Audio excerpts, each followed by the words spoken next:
নমস্কার, এসপিইএন চ্যানেলে আপনাদের স্বাগত। ভারতীয় দল তীব্র প্রতিদ্বন্দ্বিতার পর হাড্ডাহাড্ডি লড়াইয়ে শ্বাসরোধকারী লড়াইয়ের পরে মাত্র 7 রানে ইংল্যান্ডকে হারিয়ে দিয়েছে।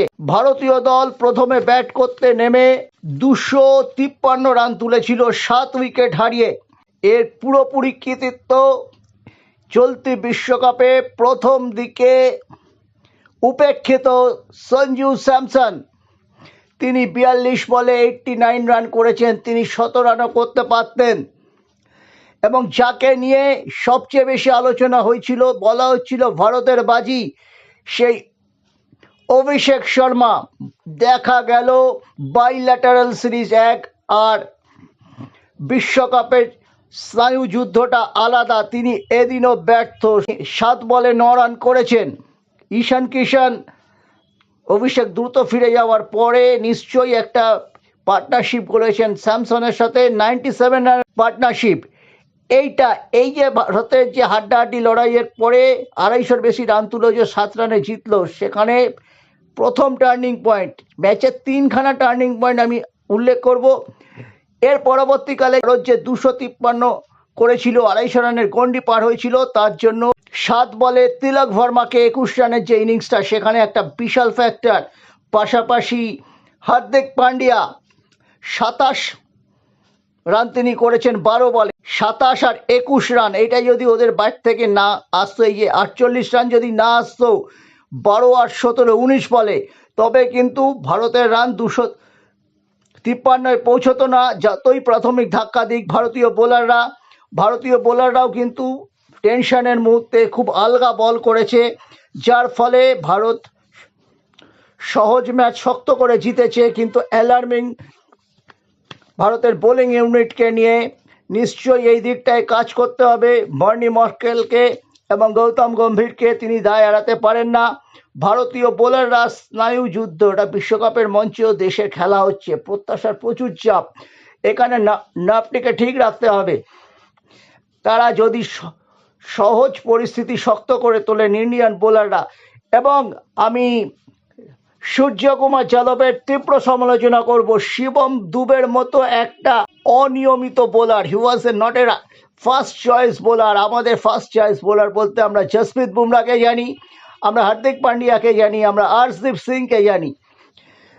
তিনি এদের কোটা শেষ করে দিয়েছেন, শিবম দুবেকে দিলেন। এবং এই যে ম্যাচের 3 নম্বর টার্নিং পয়েন্ট, তিনি যে ম্যাচটা প্রায় হাত থেকে বেরিয়ে যাচ্ছিল, 22 রান দিয়েছেন। এবং এখানে আমি কৃতিত্ব দেবো হার্দিক পান্ডিয়াকে। তিনি এই ম্যাচের ট্র্যাজিক হিরোজ জেকবকে রান আউট করেছেন 19.1 ওভারে। শিবম দুবে শেষ ওভারে 22 রান দিয়েছেন। ফলে বুঝতেই পাচ্ছেন ইংল্যান্ডের স্কোর 247-এ পৌঁছে গিয়েছিল। যদি জেকব উইকেটে থাকতেন, তিনি উইকেটে জমে গিয়েছিলেন, ম্যাচটা তার ফিনিশ করে আসা উচিত ছিল, কিন্তু সব ক্ষেত্রে হয় না। কিন্তু তারপরও জোফরা আর্চার 4 বলে 19 রান করেছেন, 3টে ছক্কা মেরেছেন এবং ওভারটাউন তাকে যোগ্য সংবাদ দিয়েছেন ওই সময়টা। একেবারে যে কেউ জিততে পারত, অন্তত 2 বল বাকি থাকতে, তেমনই পরিস্থিতি ছিল। যাই হোক, ক্রিকেট দেবতা ভারতকে সাথ দিয়েছেন। সিদ্ধি বিনায়ক মন্দিরে যে পুজো দিচ্ছেন তারা, সেটা সফল হয়েছে। সংস্কারচ্ছন্ন ইন্ডিয়া, তারা চন্দ্রগ্রহণের মধ্যে প্র্যাকটিস করেনি, তাদের প্র্যাকটিস 1 ঘন্টা পিছিয়ে দিয়েছে। নিজেদের মধ্যে ওপর আত্মবিশ্বাস কতটা কম থাকলে এই জিনিসগুলো হয়, সেটাও কিন্তু অন্য দিক থেকে বিচার করা যেতে পারে। বোলিং লাইন আপ কিন্তু নিউজিল্যান্ডের যে তুখোড় ব্যাটিং করছেন টপ অর্ডার।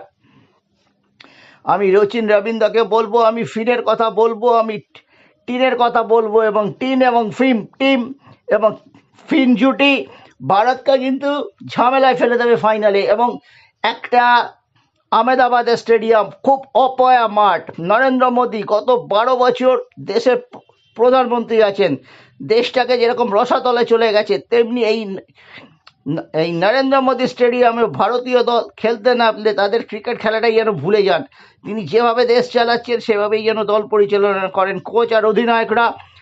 আর নরেন্দ্র মোদীর এই যে অপয়া স্টেডিয়াম, এটাও কিন্তু একটা ফ্যাক্টর।